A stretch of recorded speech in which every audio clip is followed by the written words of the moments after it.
টানা বৃষ্টিতে সমতলে জলাবদ্ধতা, পাহাড়ে ধসের শঙ্কা আর নদ নদীর পানি বৃদ্ধিতে নিম্নাঞ্চলে পানিবন্দী মানুষের দুর্ভোগ সব মিলিয়ে প্রকৃতির বৈরী রূপে বিপর্যস্ত জনজীবন। ধসের ঝুঁকিতে থাকা সবাইকে নিরাপদ স্থানে সরিয়ে নেওয়া হয়েছে।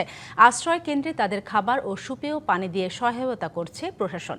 এদিকে সেনাবাহিনীর সহায়তায় সাজেক ছেড়েছে সব পর্যটক।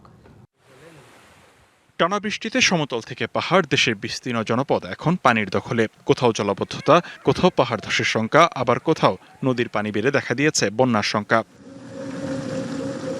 রাঙামাটির বাঘাইছড়ি, বিলাইছড়ি, জোড়াছড়ি উপজেলার প্রায় ৩০টি গ্রামে পানিবন্দী অন্তত ২০,০০০ মানুষ।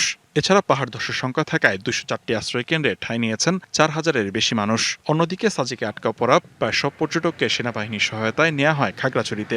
এখনো যে সকল ঝুঁকিপূর্ণ এলাকায় জনগণ বসবাস করছে, আমাদের মাইকিং চলছে, আমাদের প্রচেষ্টা আছে যে তারা যেন চলে আসে নিরাপদে। ভারী বর্ষণে বিপর্যস্ত বান্দরবান। পানি কিছুটা কমতে শুরু করলেও কমেনি ভোগান্তি। বিভিন্ন উপজেলার সাথে শহরের সড়ক যোগাযোগ এখনো বিচ্ছিন্ন। কয়েকটি উপজেলায় নেই মোবাইল নেটওয়ার্ক। প্রশাসনের পক্ষ থেকে পানিবন্দী ১০,০০০-এর বেশি মানুষকে সহায়তা দেওয়া হচ্ছে। একটা বাসা ১০-১২ হাজার টাকা দিয়ে নিতে পারবো না। আমরা এখানে পাহাড়ে না হইলে কোথায় থাকবো? আমরা ডেলি আনি দিনে খাইতে মানুষ। ডেলি কাজ করি, ডেলি খাই। এই জন্য আমাদের এই ঝুঁকিপূর্ণতা কি হয়।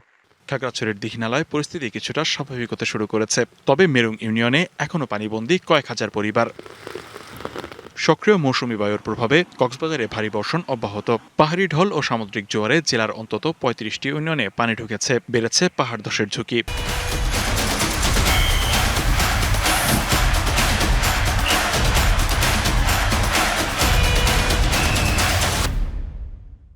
আজ ওয়ালার গাতুয়ারি না দুসিয়াদার কিচ্ছু নাই এক গালা গালা পানি আজ করে হড়া গরসল হড়া কি হড়া হন্যে আর ওইকে তিরিশে আর আবার নজরের বাজি ১০ দুয়ার ভাঙি ৩০,০০০ বছরে বিয়ে বাজি।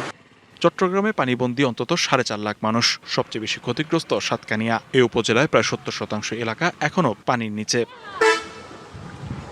উপজেলা স্বাস্থ্য কমপ্লেক্স, সাতকানিয়া আদালত, অতিরিক্ত পুলিশ সুপারের কার্যালয়, পৌরসভা ও থানায় পানি ঢুকেছে। এছাড়া চন্দনাইশ, লোহাগাড়া, বাঁশখালী ও বোয়ালখালীর বিস্তীর্ণ এলাকাসহ উত্তর চট্টগ্রামের বেশ কিছু এলাকা প্লাবিত। আমরা বৃষ্টির জন্য এখানে খাল নদী সবগুলো ভরে গেছে, সেই জন্য আমরা গরু ছাগল সবগুলো বাঁচি চলে গেছে। আমরা অনেক মানুষ ক্ষতি হয়েছে। পুরো রাস্তাটায় পানি, যে কারণে আমরা যেতে পারছি না। অলমোস্ট প্রায় হাফ এন আওয়ারের মতো আমরা দাঁড়ায় আছি এই জায়গার মধ্যে। ভারী বৃষ্টি ও পাহাড়ি ঢলে হবিগঞ্জের খোয়াই নদীর বাঁধ ভেঙে প্লাবিত হয় ২০টি গ্রাম। প্রবল স্রোতে বসতবাড়ি, রাস্তাঘাট তলিয়ে যাওয়ায় চরম দুর্ভোগে স্থানীয়রা। হবিগঞ্জ মিরপুর সড়কের বিভিন্ন স্থান তলিয়ে যাওয়ায় যান চলাচল ব্যাহত হচ্ছে। অবৈধ বালু উত্তোলনকে দায়ী করছেন স্থানীয়রা। এদিকে তোমার ডেজা মিশিন্দার নদীর গভীরতা বাড়াইছে, নদীর যে বালু যে একটা স্তর আছিল এগুলো আউট হয়ে গেছে।